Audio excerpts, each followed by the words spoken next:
Assalamualaikum warahmatullahi wabarakatuh. Alhamdulillah nahmaduhu wa nasta'inuhu wa nastaghfiruhu wa nastahdihi wa natubu ilaih. Wa na'udzu billahi min syururi anfusina wa min sayyiati a'malina. May yahdihillahu fala mudilla lahu wa may yudlil fala hadiya lahu. Asyhadu an la ilaha illallah wahdahu la syarika lahu wa asyhadu anna Muhammadan 'abduhu wa rasuluh la nabiyya wa la rasula ba'dah. Yaqulu Allahu 'azza wa jalla ya ayyuhalladzina amanu taqullaha haqqa tuqatih wa la tamutunna illa wa antum muslimun. Wa ba'd. Ma'asyiral ikhwa wal akhwat azani Allah wa iyyakum, kaum muslimin dan muslimat yang dirahmati Allah Subhanahu wa taala. Alhamdulillah, alhamdulillah, marilah kita panjatkan puji syukur kehadirat Allah Subhanahu wa taala yang telah melimpahkan hidayah serta taufiknya kepada kita semua, sehingga pada pagi hari ini menjelang siang Allah Subhanahu wa taala bisa mengumpulkan kita di majelis yang mulia ini dalam rangka thalabul ilmi, belajar ilmu agama, yang kita berharap pada Allah Subhanahu wa taala mudah-mudahan Allah berkenan memberikan kepada kita ilmu yang bermanfaat, ilmu yang bisa kita amalkan sebagai bekal terbaik ketika bertemu dengan Allah Subhanahu wa taala di yaumil qiyamah. Allahumma amin. Salawat serta salam semoga tetap tercurah limpahkan kepada junjungan kita, suri tauladan kita, Nabi Muhammad sallallahu alaihi wasallam, beserta kepada para keluarganya, para sahabatnya, dan orang-orang yang senantiasa mengikuti jejak beliau sampai hari kiamat. Jemaah sekalian yang dirahmati Allah Subhanahu wa taala, tema kita pada kajian kali ini adalah berkaitan dengan apa temanya? Ketika usiaku sudah cukup, sudah berumur. Nah, kira-kira kita sudah berumur apa belum? Dari semenjak lahir sudah berumur. Iya. Jadi kalau kita ibaratkan, ada yang suka naik gunung di sini dulunya? Pernah naik gunung? Iya. Kalau mau naik gunung, kira-kira butuh persiapan tidak? Butuh. Apa aja yang disiapkan? Ya, bekal, makanan, minuman, terus fisiknya, kesehatannya harus dijaga. Kemudian apa lagi? Tendanya kalau butuh untuk bertenda, barangkali di gunung nanti ada apa-apa, butuh senter, butuh apa, segala macam harus kita persiapkan, betul ya? Baik. Kemudian ketika kita naik gunung, tentunya tujuan yang paling utama dari naik gunung itu apa? Sampai puncak. Terus kalau sudah sampai puncak ngapain? Hah? Ngapain? Menikmati pemandangan, foto-foto, terus ngapain di situ, istirahat sejenak dan seterusnya. Habis itu ngapain? Turun lagi. Udah sampai atas kok turun lagi. Ini kalau bahasanya orang awam yang nggak tahu kenikmatan menikmati pemandangan yang ada, dibilangnya kurang gawean, betul nggak? Nggak ada kerjaan. Kenapa? Lo udah capek-capek naik gunung, nggak cukup sejam, 2 jam, 3 jam, bahkan ada yang mungkin sampai setengah hari atau seharian. Sampai puncak ngapain? Turun lagi. Tapi bukan itu yang akan kita bicarakan. Ibaratnya kita hidup, Bapak Ibu sekalian yang dirahmati Allah Subhanahu wa taala, kita hidup di dunia ini pasti ada tujuan. Dan tujuan hidup kita tidak lain dan tidak bukan adalah untuk beribadah kepada Allah Subhanahu wa taala. Jadi tujuan kita adalah bagaimana sampai pada tujuan kita, yaitu menuju Allah. Ibaratnya tadi, kalau kita mau naik gunung, tujuan kita adalah puncak. Nah, bagaimana kita sampai puncak? Semuanya membutuhkan bekal. Makanya kita hidup ketika sudah tahu tujuannya adalah untuk Allah Subhanahu wa taala. Bagaimana bisa sampai pada Allah? Bagaimana mendapatkan ridha Allah? Bagaimana mendapatkan jannatullah, mendapatkan surganya Allah? Semuanya butuh bekal. Terus bekalnya apa? Ya, bekalnya adalah amal soleh kita. Bekalnya adalah ibadah-ibadah kita. Bekalnya adalah baca Al-Quran kita, sholat kita, puasa kita, umroh kita, haji kita. Ini adalah bekal-bekal untuk menuju kepada Allah Subhanahu wa taala. Maka otomatis orang yang dari awal semenjak dia hidup di dunia nggak tahu tujuan, kira-kira sampai ke tujuan nggak bakal. Tujuan hidup aja nggak tahu, gimana mau sampai tujuan? Ibaratnya mau pergi ke Jakarta nggak tahu tujuannya mau kemana, bahkan nggak ada tujuan sama sekali, pokoknya jalan aja, mau ke Jakarta, mau sampai Surabaya, mau kemana, intinya saya pergi. Sampai tujuan nggak? Loh, tujuan aja nggak ada, gimana mau sampai? Tapi kita seorang muslim, orang yang beriman pada Allah Subhanahu wa taala, itu tahu apa sih tujuan Allah menciptakan kita. Apa sih tujuan Allah Subhanahu wa taala menjadikan kita itu ada? Ya, jawabannya satu, yaitu apa? Untuk beribadah padanya. Bagaimana kita itu kembali lagi pada Allah Subhanahu wa taala. Bagaimana kita kembali ke tempat utama kita, yaitu surganya Allah Subhanahu wa taala. Nah, ini semuanya butuh untuk kita pelajari, butuh untuk kita pahami. Karena sebagaimana yang kita katakan tadi, kalau orang ada tujuan untuk naik ke puncak gunung, dia pasti membutuhkan bekal. Kita pun butuh bekal untuk bertemu dengan Allah Subhanahu wa taala. Nah, kalau kita naik ke puncak gunung, itu pasti akan menemui banyak rintangan dan berbagai halangan. Apa sikap kita di situ? Ya, kita harus lalui rintangan-rintangan itu. Ada duri, ya kita singkirkan. Ya, misalnya biasanya orang itu kalau naik gunung, apalagi gunungnya itu gunung belantara atau hutan belantara yang kita lewati, ya pasti nanti bawa bendok misalnya, ya, bawa senjata untuk membuka jalan. Nah, rintangan-rintangan ini harus kita hadapi. Harus kita hadapi, dan menghadapinya dengan apa? Dengan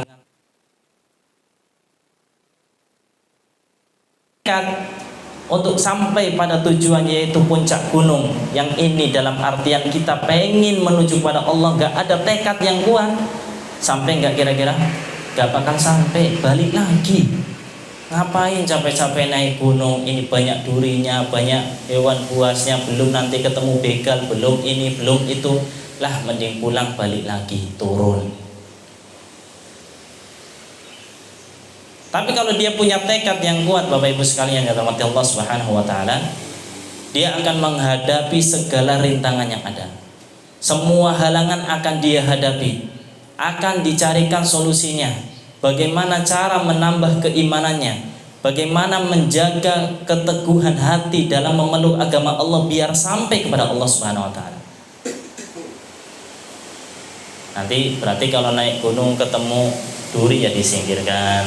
Ketemu pohon yang tumbang, ya nanti ya dibabat, diapain, diinikan. Ketemu begal, ya mungkin ngumpet-ngumpet dikit, nanti lanjut lagi, cari waktu yang pas, cari waktu yang tepat, atau lewat jalan yang lain, atau di sana ada hewan buas, ya gimana caranya? Pasti akan cari solusi. Karena apa? Dia punya keteguhan hati, dia punya tekad yang kuat, dan dia tahu tujuan utamanya itu apa, sehingga dia itu bersabar dalam menghadapinya. Dan ini nggak kalah penting, kita harus bersabar dalam mengharungi kehidupan. Sama halnya ketika kita mau naik gunung, kalau nggak sabar pulang lagi nggak, turun lagi nggak, pasti turun. Kalau nggak sabar pasti turun, ya. Begitu juga dengan kita hidup di dunia ini.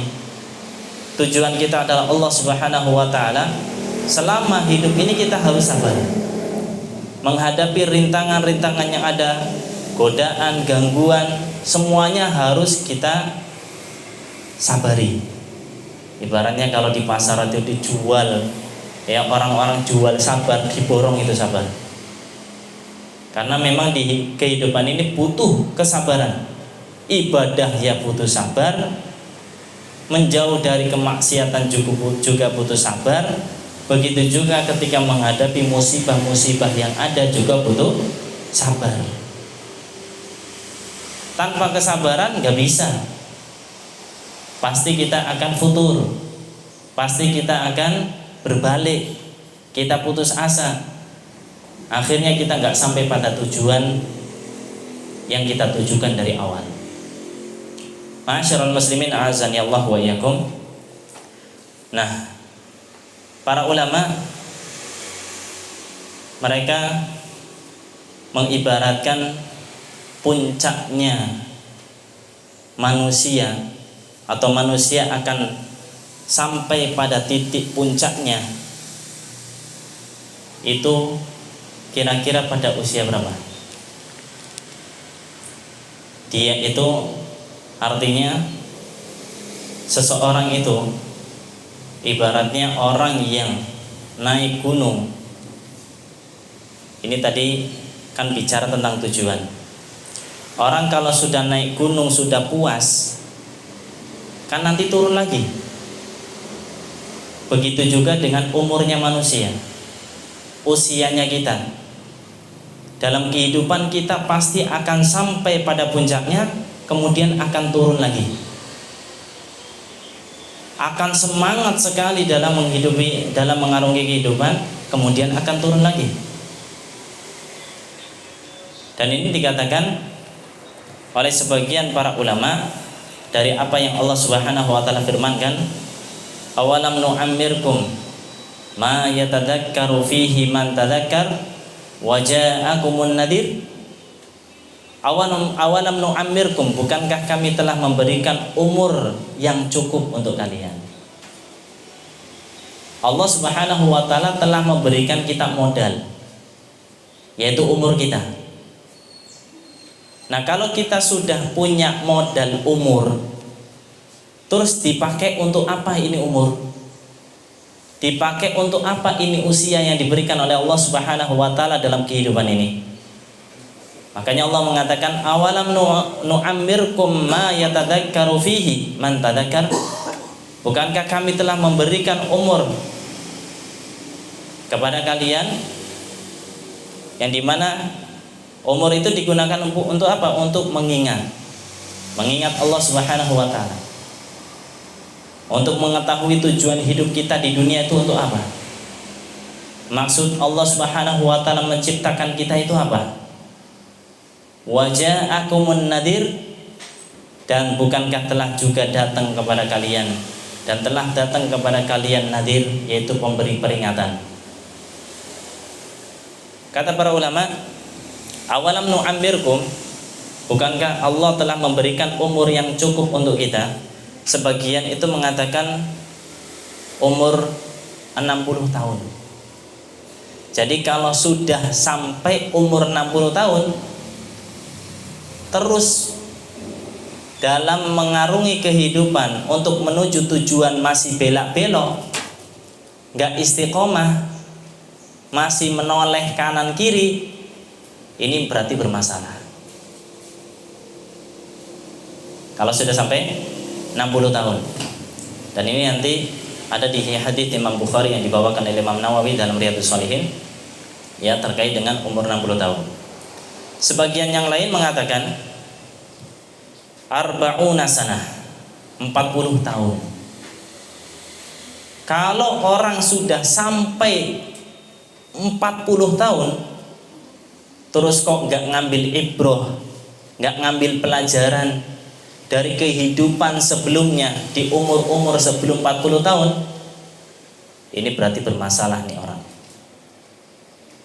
Udah 40 tahun hidup di dunia masih aja kayak gitu, 41, 42, 43, masih aja kayak gitu, nggak istiqomah dalam beragama, berarti ini bermasalah. Ada sebagian yang lain mengatakan maknahu thamaniya asyrata sanah. Ada yang bilang 18 tahun. 18 tahun. Ada yang bilang semenjak balik. Ala kulli hal, Allah Subhanahu wa taala telah memberikan modal kepada kita. Taruhlah 40 tahun. Dan ini ditambah lagi dengan apa yang dikatakan oleh Allah Subhanahu wa taala dalam surat Al-Ahqaf ayat 15 ya. Allah taala mengatakan wa wasaynal insan biwalidayhi ihsana hamalatu ummuhu kurhan wa wada'atu kurhan wa hamluhu wa fisaluhu 30 syahra hatta idza balagha ashuddahu wa balagha 40 sanah qala rabbi auzi'ni an ashkura ni'mataka allati an'amta 'alayya wa 'ala walidayya wa an a'mala salihan tardah wa aslih li fi dzurriyyati inni tubtu ilaika wa inni minal muslimin. Dalam lafadznya di sini hatta idza balagha ashuddahu wa balagha 40 sanah. Kalau dia sudah sampai puncaknya dan sampai 40 tahun, dia mengatakan qala rabbi auzi'ni, ya Allah berikan taufik kepadaku untuk mensyukuri nikmat-nikmat yang telah Engkau berikan kepadaku. Wa ala walidayya, dan yang telah Engkau berikan nikmat kepada kedua orang tuaku, wa na'amala salihan tardah, dan agar aku melakukan amal soleh yang Kau ridhoi, wa aslih li fi dzurriyyati, dan perbaikilah untukku anak keturunanku. 40 tahun. Ini yang datang kira-kira umurnya berapa? Berapa umurnya, Pak?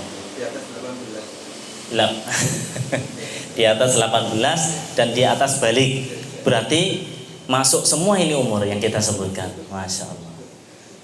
Berarti PR-nya apa? Harus ngambil ibrah. Soalnya gini, kalau kita lihat ma'asyiral muslimin wal muslimat azani Allah wa iyyakum. Orang kalau taruhlah 40 tahunnya, orang kalau sudah sampai umur 40 tahun, pasti dia akan mengalami perbedaan yang sangat jauh dengan umur-umur sebelumnya, baik dari fisik maupun yang lainnya. Dari fisik mereka akan jauh berbeda, ya. Jadi kalau makan itu ibaratnya nggak pakai mulut, makan itu pakainya otak, dipikir dulu ini sehat enggak, ini kolesterol bikin naik apa enggak kalau dimakan, ini nanti berpengaruh nggak ke diabetes, gitu ya.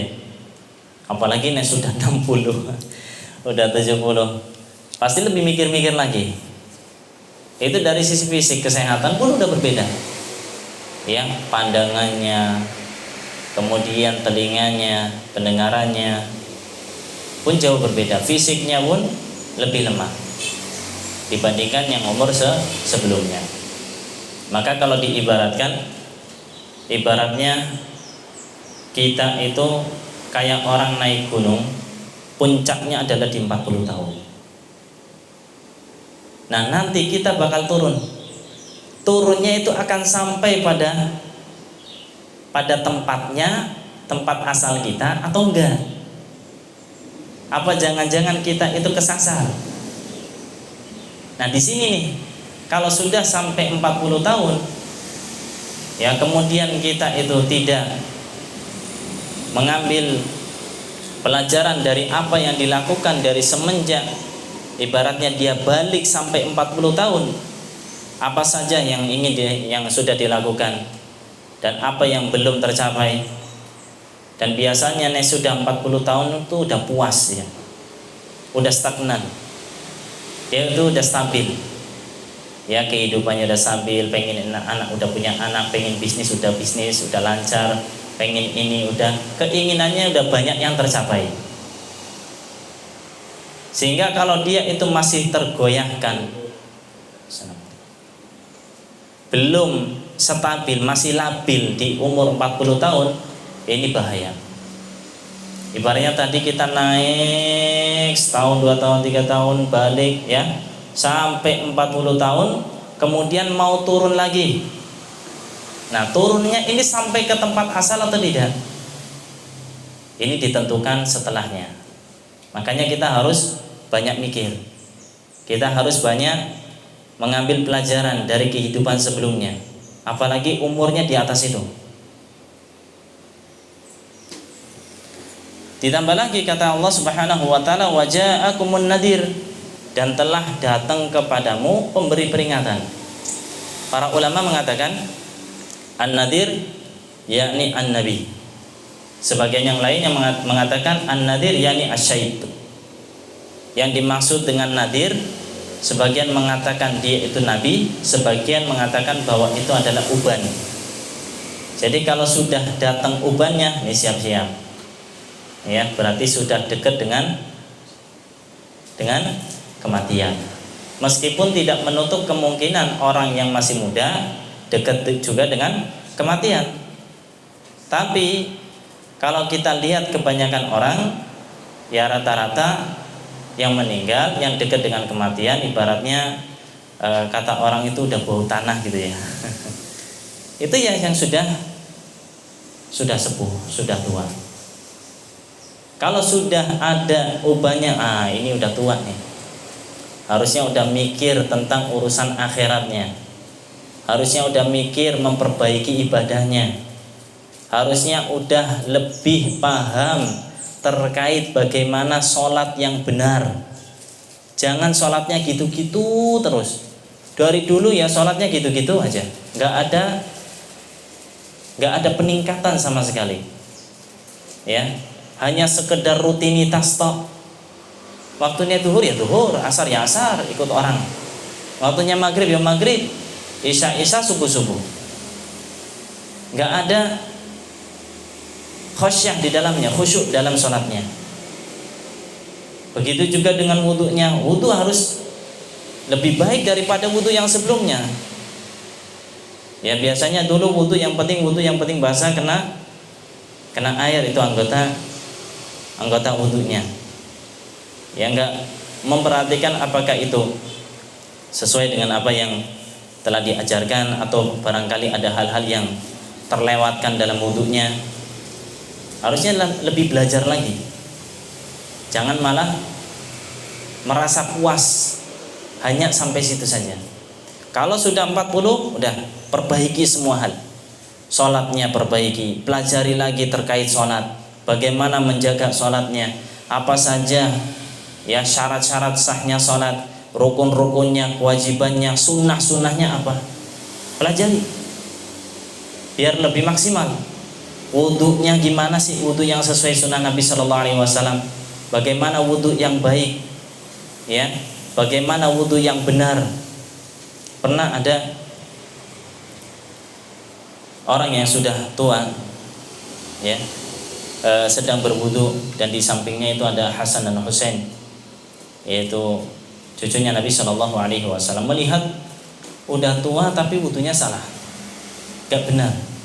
Masih ada dari anggota wudunya yang kurang kena air, atau yang penting ciprat-ciprat kena air tok, seolah-olah kena semua, atau gimana lah, wudunya masih kurang tepat. Dan bagusnya mereka berdua, Masya Allah, meskipun anak kecil, tapi mereka hikmah dalam mengajarkan. Enggak dibilang, Pak, itu wudunya salah. Kira-kira diapain tuh anak? Digaplok mungkin. Enggak kayak gitu. Akhirnya mereka pun bertengkar. Ibaratnya mereka cekcok. Wudu saya yang benar enggak, wudu saya yang benar enggak, wudu saya yang benar. Ingin menunjukkan kepada orang tua ini bahwa wudunya dia yang salah. Dia pun sadar, enggak, wudu kalian semua berdua benar, saya yang salah. Akhirnya dia paham dan berwudu dengan baik. Jadi kalau sudah tua, sudah berumur, sudah cukup umurnya, ya sudah, segera perbaiki. Dulu kita pas masih kecil kan ada banyak angan-angan, pengen ini, pengen itu, pengen jadi dokter, pengen punya dagangan yang, ya pengen punya bisnis yang lancar, pengen ini, pengen, banyak keinginan. Dan ketika sudah mencapai umur 40 biasanya sudah didapatkan kebanyakan impiannya. Pengen nikah udah, pengen punya anak dapat, pengen bisnis jalan, pengen apa lagi dapat. Terus mau mikir apa lagi gitu. Sebagian besar yang diinginkan sudah dapat. Maka tujuan utama dia hidup jangan sampai tertinggal. Karena sudah kebanyakan yang tujuan-tujuannya sudah banyak yang dia dapatkan. Pengen rumah sudah ada, pengen istri sudah, pengen anak ada, pengen makan ada, minum ada, semuanya sudah tersandingkan.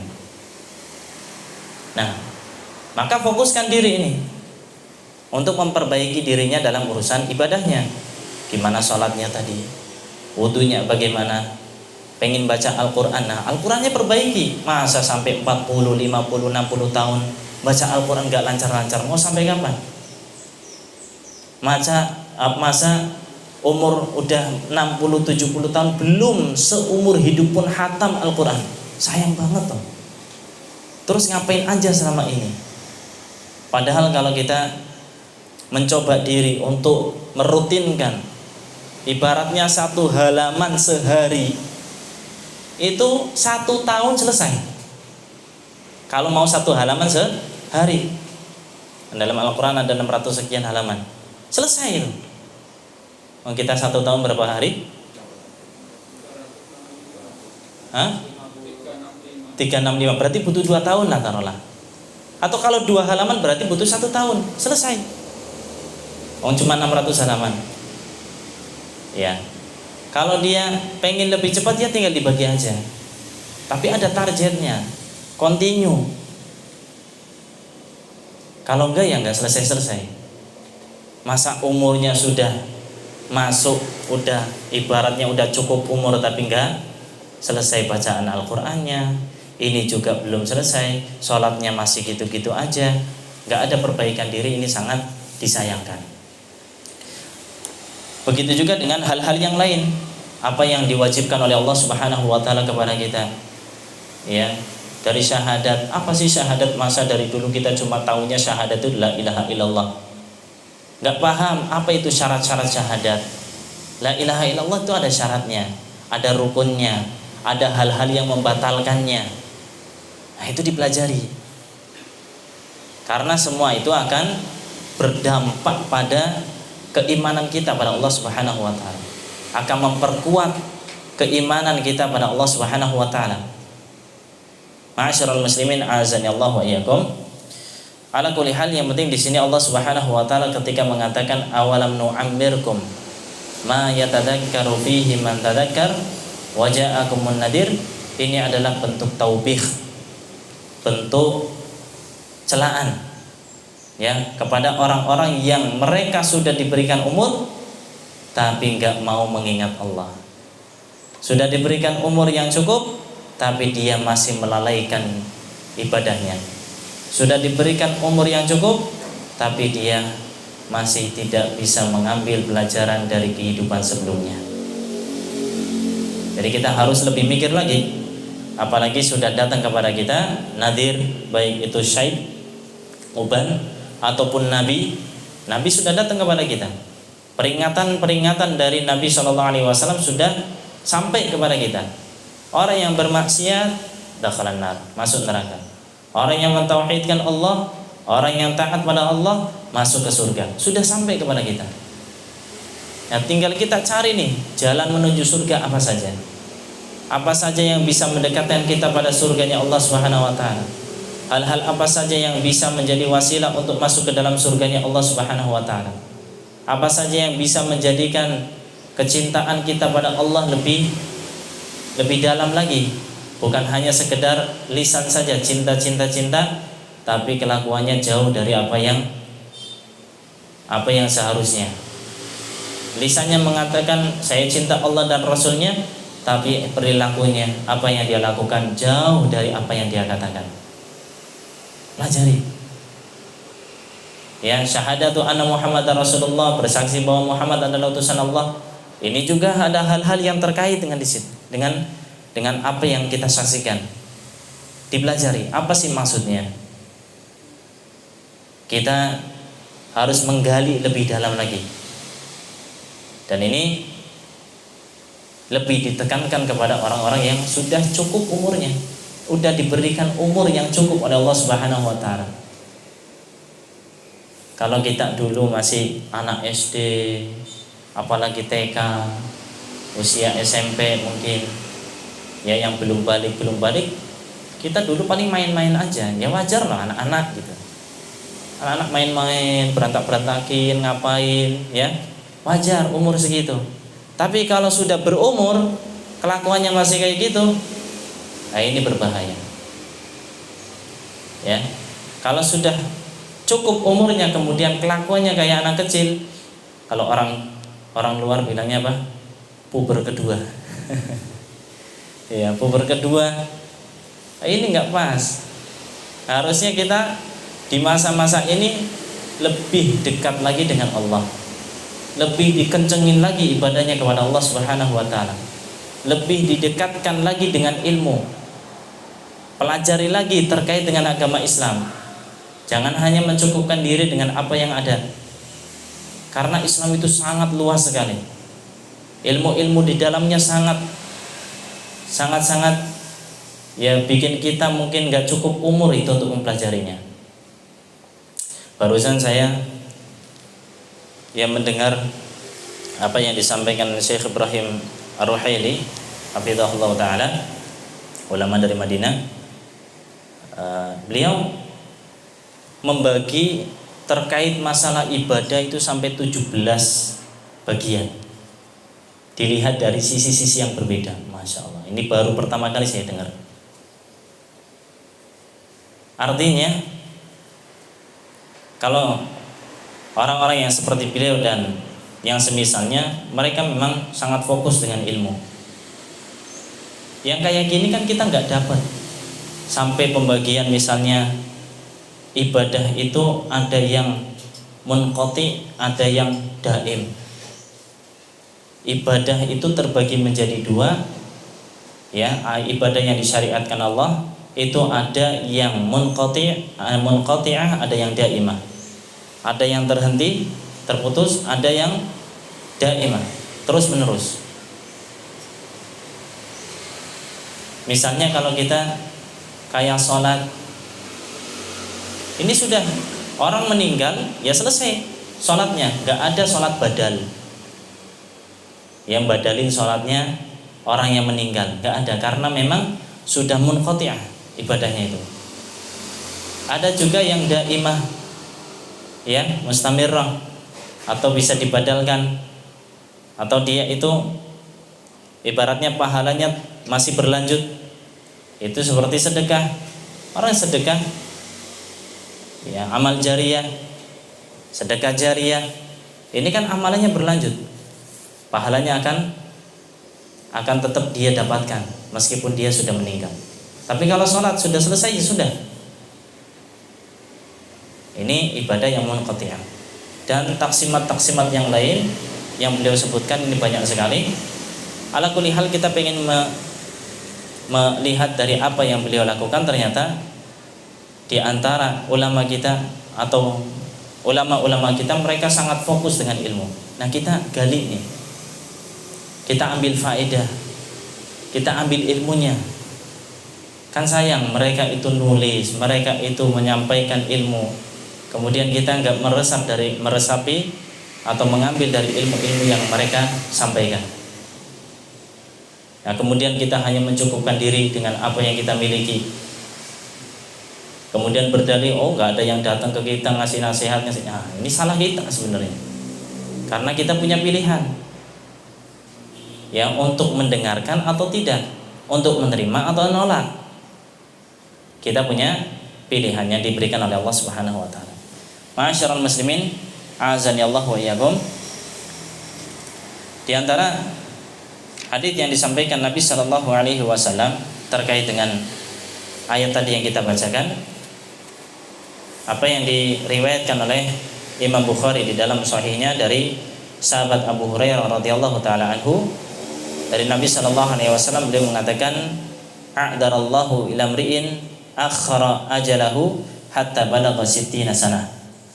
A'darallahu ila mri'in akhara ajalahu hatta balagha 60 sanah.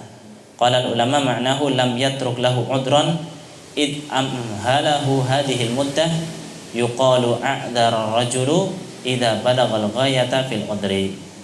Maksudnya apa yang dikatakan Nabi sallallahu alaihi wasallam, a'darallahu ila mri'in, Allah memberikan udzur.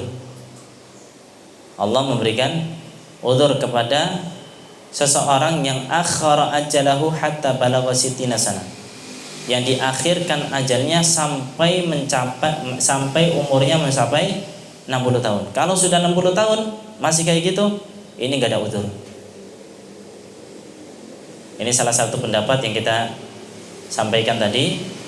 Awalam nu'ammirkum, bukankah kami telah memberikan umur yang cukup, maksudnya 60 tahun.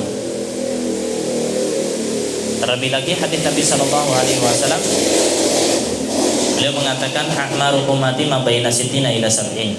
Umur umatku itu antara 60 sampai 70 tahun. 60 sampai 70 tahun. Coba yang sudah umur 60 tahun, kira-kira umurnya beneran 60 tahun enggak? Hah? Iya. Oh, saya itu umurnya udah 63 kayak Nabi Shallallahu alaihi wasallam. Salah. 63-nya kita enggak seperti hitungannya 63-nya Nabi, betul enggak? Kok bisa? Yang mana? Tahun yang mana? 1 tahun ya sama. Ya di sana, di zaman Nabi 24 jam, kita 24 jam. Karena Masehi dan Hijriyah. Hitungan kita 63, pakainya kita. Oh, saya umurnya 63 tahun, sama dengan Nabi. Pakainya apa? Masehi. Kalau Nabi 63 tahun Hijriyah, sedangkan antara Hijriyah dengan Masehi lebih panjang mana? Masehi. Ibaratnya 30 tahun itu ada 1 tahun gitu. Jadi perputaran bulan itu lebih cepat. Kalau 30 tahun, ibaratnya misalnya 30 tahun di Masehi, itu berarti berkurang 1 tahun atau lebih cepat 1 tahun di bulan di tahun Hijriyah. Kalau Masehi itu 30 tahun, Hijriyah kurang lebih 31-an. Ya, kalau Nabi Shallallahu alaihi wasallam meninggal 63 tahun dan kita umurnya 63, berarti umur kita kira-kira berapa? Lebih dari 63, berapa? Ya sekitar 65 atau 66 mendekati. Berarti kan melebihi. Nah, apa yang dikatakan Nabi Shallallahu alaihi wasallam, a'darallahu ila mri'in, Allah memberikan udzur kepada seorang akhara ajalahu ila hatta balagha 60 sanah, yang dia diakhirkan ajalnya sampai mencapai 60 tahun. Kalau sudah di titik 60 tahun, ini enggak ada udzur, enggak boleh melakukan hal-hal yang seharusnya tidak dilakukan dalam agama Islam. Udah sampai 60 tahun masih zina, waliyadzubillah. Ya, waliyadzubillah. Makanya di antara hadis Nabi Shallallahu alaihi wasallam yang tidak akan dilihat, tidak akan diajak bicara oleh Allah, ya, dan dia akan dimasukkan ke dalam neraka adalah syekhun zanin, orang tua, orang sepuh yang berzina. Karena sudah beruban, sudah sampai kepadanya peringatan, umurnya juga sudah mencukupi, kok masih melakukan kemaksiatan, dosa besar kayak gitu, berarti ini nggak mikir, nggak ada udzur baginya. Nah terus Harusnya apa yang dilakukan? Ya lakukan kebaikan-kebaikan yang ada. Sudah sampai 60 net, udah. Harus mikirin akhirat. Harus memperbaiki ibadahnya. Harus dekatkan diri pada Allah. Gali semua yang berhubungan dengan keislaman kita. Jangan dunia lagi yang dicari. Karena dunia itu sudah sudah diarungi. Kehidupan selama ini lebih banyak kepada dunianya. Fokus untuk beribadah kepada Allah. Bagaimana mendekatkan diri kepada Allah? Perbanyak doa kepada Allah Subhanahu wa taala. Banyak istighfar padanya. Taubat pada Allah Subhanahu wa taala. Nah, kalau enggak kayak gitu nanti bakal tidak diberikan oleh Allah Subhanahu wa taala. Ma'asyiral muslimin, azani Allah wa iyyakum. Begitu juga dengan apa yang disebutkan di dalam hadis Nabi sallallahu alaihi wasallam dari Ibnu Abbas radhiyallahu anhuma, ketika Umar radhiyallahu taala anhuma itu memasukkan Ibnu Abbas di bagian orang-orang yang merupakan ahli Badar, yang mereka sudah sepuh-sepuh, sudah tua-tua. Sudah sepuh-sepuh, sudah tua-tua. Faka'anna ba'dahum wajada fi nafsihi. Nah, karena yang diajak musyawarah oleh Umar radhiyallahu taala anhu itu adalah para sesepuh ahli Badar, dan Ibnu Abbas umurnya masih muda.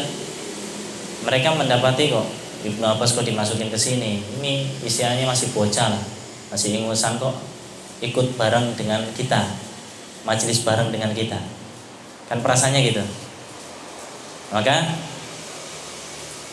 ketika mereka menanyakan terkait hal itu, Umar radhiyallahu taala anhu pun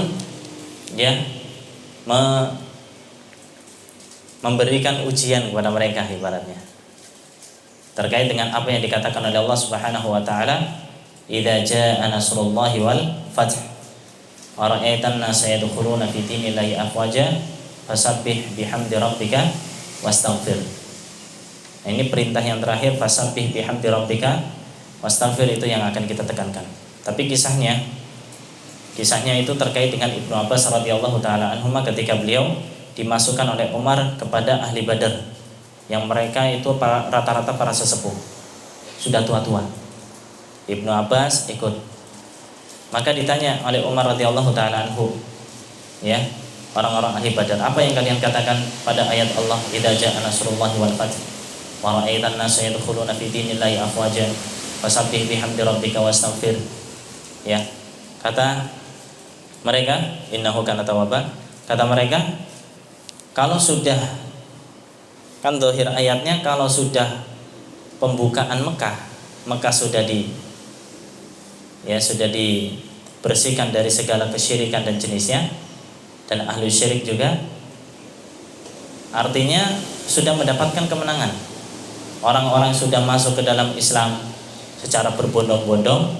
Apa yang disuruh oleh Allah, fasabbih bihamdi rabbika, maka tasbihlah, maka bertasbihlah dengan memuji Rabbmu, wastaghfirhu, dan beristighfarlah kepada Allah. Innahu kana tawwaba, sungguhnya Allah Subhanahu wa taala Maha penerima taubat. Ini secara zahir. Tapi apa yang dikatakan Ibnu Abbas coba? Ibnu Abbas radhiyallahu taala anhuma terkait dengan ayat ini, beliau memberikan komentar. Ketika ditanya, ya Ibnu Abbas itu maksudnya apa? Kata beliau radhiyallahu taala anhuma, bahwa apa yang disebutkan oleh Allah Subhanahu wa taala di ayat ini menunjukkan dekatnya kematian Nabi sallallahu alaihi wasallam. Dan Nabi sallallahu alaihi wasallam meninggal di umur berapa? 63 tahun. Jadi pas dengan pendapat yang tadi. Ini salah satu pendapat yang kita sebutkan bahwa umur yang cukup 60 tahun itu. Harus mikir nih di 60. Nah, ketika Nabi SAW sudah umur 63 tahun, Artinya kan udah 60 ke atas. Ini ketika sudah dibuka itu kota Mekah, udah dibebaskan dari segala bentuk kesyirikan dan ahli syirik, ya, dijadikan kota ahli tauhid. Di situ dibuang semua segala yang berhubungan dengan kesyirikan dari segala penyembahan berhala yang tidak sesuai dengan agama kita, agama Islam. Dan orang-orang juga sudah pada masuk ke dalam agama Islam kurhan wa tau'an. Ada yang sebagian itu secara sukarela, ada sebagian yang terpaksa. Artinya sudah banyak yang masuk ke dalam agama Islam. Ini kan kemenangan agama Islam. Kalau sudah didapatkan kemenangan agama Islam, Nabi sudah menyampaikan semuanya, Islam sudah jaya, terus apa lagi? Ibaratnya kerjaannya Nabi habis itu. Yang sudah mendapatkan kemenangan, selesai urusannya Nabi. Makanya Ibnu Abbas radhiyallahu taala anhuma, yang merupakan habrul ummah, turjumanul Quran, beliau yang paham persis terkait dengan Al-Quran, apa yang dimaksudkan oleh Allah. Nah, ini bentuk keberkahan apa yang telah Nabi Shallallahu Alaihi Wasallam doakan kepada beliau. Kalau Nabi Shallallahu Alaihi Wasallam sudah mencapai puncaknya, sudah mendapatkan kejayaan Islam, kemenangan agama Islam, kaum muslimin sudah banyak, orang-orang berbondong-bondong masuk ke dalam agama Islam. Yang dulunya takut mendapatkan azab, mendapatkan hal-hal yang tidak diinginkan dari orang-orang musyrik, sekarang kaum muslimin yang kuat, akhirnya mereka masuk Islam. Terus apalagi tugas Nabi habis itu? Berarti ini menunjukkan Nabi Shallallahu Alaihi Wasallam ajalnya sudah dekat. Ini disimpulkan oleh Ibnu Abbas radhiyallahu taala anhuma, sebagaimana yang diriwayatkan oleh Anas radhiyallahu anhu. Beliau mengatakan, innallaha azza wa jalla taba'al wahya ala Rasulillah qabla wafatihi hatta tuwfiya akthar ma kana al-wahyu. Ya. Dan juga apa yang disebutkan Anas radhiyallahu taala anhu, sungguhnya Allah Subhanahu wa taala telah menurunkan wahyu berangsur-angsur kepada Rasulullah sallallahu alaihi wasallam sebelum peninggalan, sebelum beliau meninggal, sampai beliau meninggal, apa yang ada yang diturunkan oleh Allah Subhanahu wa taala begitu banyaknya kepada Nabi sallallahu alaihi wasallam dari wahyu yang ada. Ma'asyiral muslimin azani Allah wa iyyakum. Apa yang diperintahkan oleh Allah Subhanahu wa taala kalau sudah mencapai 63 tahun, kita lihat umurnya Nabi, bukan kejadiannya. Apa yang terjadi di Fathu Mekah, pembebasan kota Mekah, itu kan di akhir umur Nabi sallallahu alaihi wasallam. Apa yang diperintahkan oleh Allah di akhir ayat? Fasabbih bihamdi rabbika wastaghfirhu. Banyak tasbih. Banyak tasbih. Dengan memuji Allah Subhanahu wa taala. Sucikan Allah Subhanahu wa taala dari segala jenis bentuk kekurangan, hal-hal yang menyelisih dari pemahaman ahli sunnah wal jamaah kepada Allah Subhanahu wa taala harus singkirkan. Wastaghfirhu, dan beristighfar, minta ampun pada Allah Subhanahu wa taala, taubat kepadanya. Makanya Nabi sallallahu alaihi wasallam di akhir hayatnya beliau banyak mengucapkan istighfar ketika rukuk dan sujud. Karena Nabi sallallahu alaihi wasallam yukthiru min qauli subhanallah wa bihamdi astaghfirullah wa atubu ilaih di akhir hayatnya. Begitu juga ketika rukuk dan sujud, beliau juga banyak istighfar dan banyak bertasbih kepada Allah Subhanahu wa taala. Ini yang harus kita pahami, bahwa ternyata ketika umur kita sudah cukup, baik itu 40 tahun atau 60 tahun sebagaimana yang sudah disebutkan, ini kita harus lebih mikir lagi, ekstra mikir, ekstra ibadahnya lebih diekstrakan lagi, ilmunya lebih di-upgrade lagi. Jangan merasa cukup dengan apa yang dimiliki, karena ajal sudah di depan mata. Meskipun tidak menutup kemungkinan kita yang muda juga besok mati. Ya, karena kalau sudah sampai 40, ya udah siap-siap nih. Persiapan 41, 42, 43, ini udah mendekati ajal nih. Udah deket banget dengan ajalnya. Udah separuh umur, bahkan lebih. Apalagi 60, 61, harus deg-degan. Ini gimana nanti saya ketika meninggal? Jangan sampai meninggal itu dalam keadaan bermaksiat pada Allah. Jangan sampai ketika meninggal itu ada pemikiran-pemikiran yang gak sesuai dengan pemikiran Islam. Jangan sampai ketika meninggal itu jauh dari mentauhidkan Allah, jauh dari ibadah kepada Allah Subhanahu wa taala. Baik. Ini yang ingin kita sampaikan pada kajian siang hari ini. Mudah-mudahan apa yang kita sampaikan bermanfaat. Semoga Allah Subhanahu wa taala memberikan taufiknya kepada kita untuk senantiasa menjadi hamba-hamba Allah Subhanahu wa taala yang taat kepadanya serta jauh dari kemaksiatan kepada Allah Subhanahu wa taala. Semoga kita dimasukkan ke dalam surganya Allah Subhanahu wa taala semuanya. Amin amin ya rabbal alamin. Wa sallallahu ala nabiyina Muhammad wa ala alihi wa sahbihi ajmain. Akhir da'wana alhamdulillahi rabbil alamin. Ada? Ya, kalau ada pertanyaan silakan. Ya, pertanyaan jangan yang susah-susah.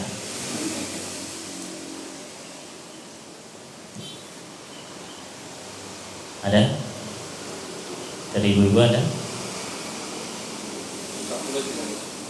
Ya, silakan ditulis. Atau kirim WA ke admin boleh. Oh, ya.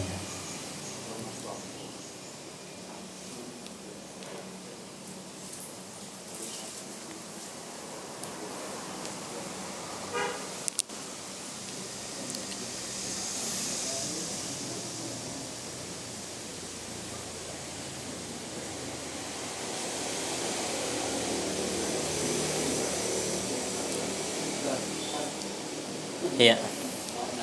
Iya, silakan. Assalamualaikum warahmatullahi wabarakatuh.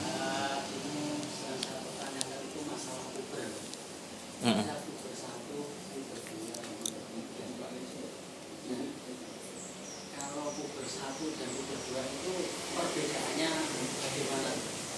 Jadi ada yang mengatakan bahwa kalau sudah memulai puber 1 terlewati puber 2. Puber 2 itu kalau memang dari perilakunya jelek ya jelek, terus apakah seperti itu atau bagaimana? Kalau memang puber nanti belum puber ketiga, kita seperti itu. Nah, kalau di masa puber-puber ini baik laki-laki maupun perempuan baik itu katanya sangat membahayakan dirinya sendiri apabila keluar dari rumah, apalagi kalau tidak seizin dengan seorang istri, tidak seizin dengan suami, seperti itu. Iya. Ya, saya jawab dari sisi lain ya. Terkait dengan puber. Kalau tadi kita singgung puber kedua gitu ya, nek sudah bapak-bapak. Puber 1 kan biasanya nek masih muda, ya umur-umur balik, ya umur-umur mendekati umur nikah 18, ya 19, 20 dan segitulah. Itu biasanya dibilang puber 1. Puber 2 itu nanti di atas berapa? Puber 2 Pak? Di atas 30 apa 40? 40-an lah, taruhlah 40 itu udah mulai nih. Udah main-main nih. Saya melihat dari sisi lain, bukan dari sisi apakah itu puber atau gimana. Intinya ibaratnya tadi kan, kita itu lagi jalan sampai mentok set umur 40 tahun kita dalam jalan yang ada pertigaan. Ibaratnya umur 40 tahun itu kita dihadapkan dengan pertigaan. Apa kanan atau kiri? Kanan atau kiri? Kalau jalan yang benar ke kanan dan kita ikuti, enak, akan memudahkan di akhiratnya, akan memudahkan di akhir hayatnya. Tapi kalau kita salah jalan, salah pilih, kok ke kiri yang harusnya ke kanan, untuk balik lagi itu susah ibaratnya gitu. udah 40 tahun, ini puncaknya akan menentukan apakah kita ke kanan atau kiri. Kita yang menentukan. Kalau kita berusaha untuk memperbaiki diri ya, dengan mengikuti jalur yang ke kanan, terus perbaiki, memang kita kan gak ada yang sempurna, tapi kita dituntut untuk memperbaiki diri, berusaha semaksimal mungkin untuk mencontoh Nabi. Kita ikutin jalurnya, kanan, untuk sampai pada tujuan akan mudah.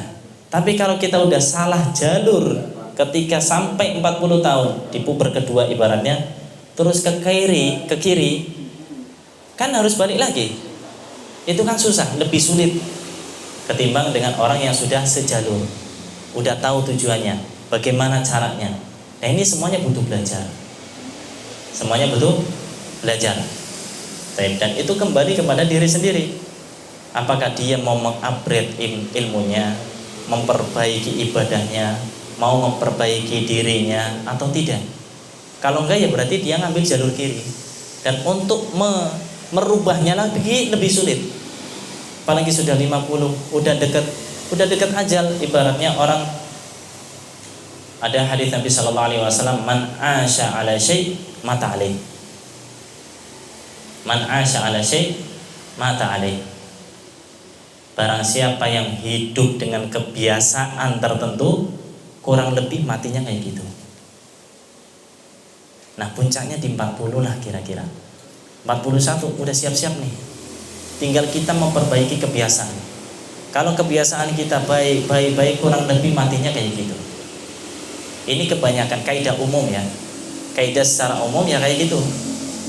Kalau orang-orang yang khusus, ini kok ada hadis Nabi SAW, orang sudah bunuh 99 nyawa, dilengkapi 100 nyawa karena dia ditanya itu nyeleneh omongannya, nggak ada tobat baginya, kemudian ditebas kepalanya, mati juga akhirnya 100 ya. Kemudian lari kepada orang yang alim, yang lebih paham agama, bukan seorang abid cuma ahli ibadah.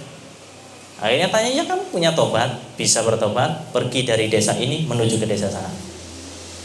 Akhirnya dia pergi tanpa mengamalkan amal soleh. Belum mengamalkan amal soleh, pengen hijrah aja dari kemaksiatan menuju ketaatan. Ternyata di perjalanan meninggal. Diukur akhirnya perjalanan dia menuju tempat tersebut dengan perjalanan dari tempat meninggalnya dia menuju tempatnya, mana yang lebih jauh? Ternyata hanya sekedar berbeda 1 jengkal. Berarti dia benar-benar pengen menuju ke sana.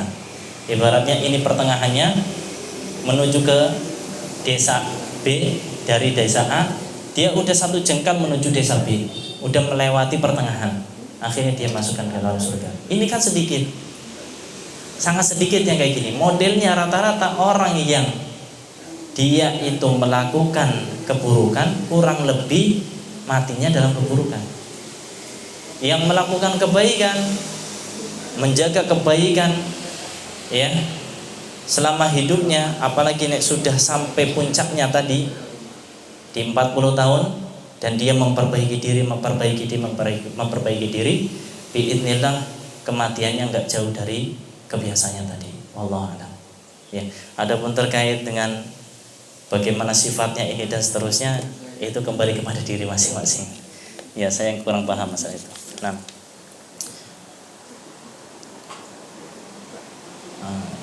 ini pertanyaan di luar tema. Assalamualaikum Ustaz, jika ada hadiah dari kantor dalam bentuk umroh tapi yang diberi hadiah masih punya hutang, apakah umrohnya tetap dijalankan atau bayar hutang dulu? Baik. Ini kan hadiahnya umroh. Ya, hadiahnya umroh, bukan uang. Ya. Maka karena hadiahnya umroh, ya sudah kita ikut program aja. Ya, kita ikut program aja. Karena hanya sekedar hadiah. Ibaratnya saya atau ada orang yang memberikan hadiah kepada kita berbentuk jasa, bukan bentuk uang. Kalau bentuknya uang ya itu kita terserah, kita tunaikan haknya orang yang kita utangi, ya, kita untuk menutupi utang. Tapi karena ini bentuknya lain, hanya sekedar untuk ibadah umroh, ya tidak bisa diuangkan. Apalagi karena biasanya hadiah bentuknya umroh, ya umroh aja, nggak bisa diuangkan 20, 30 juta atau 40 juta. Ya kita ikuti program yang ada, ya dengan hadiah yang diberikan. Ya, adapun hutangnya ya tetap diusahakan untuk ditutupi, untuk dilunasi. Nah, wallahu a'lam. Ya, cukup ya. Barakallahu fikum. Naktafi bihadzal qadar wa sallallahu ala nabiyina Muhammadin wa ala alihi washabbihi ajmain. Wa nakhtatim majlisana bi du'a'i kafaratul majlis. Subhanakallahumma wa bihamdik, asyhadu an la ilaha illa anta, astaghfiruka wa atubu ilaik. Wassalamualaikum warahmatullahi wabarakatuh.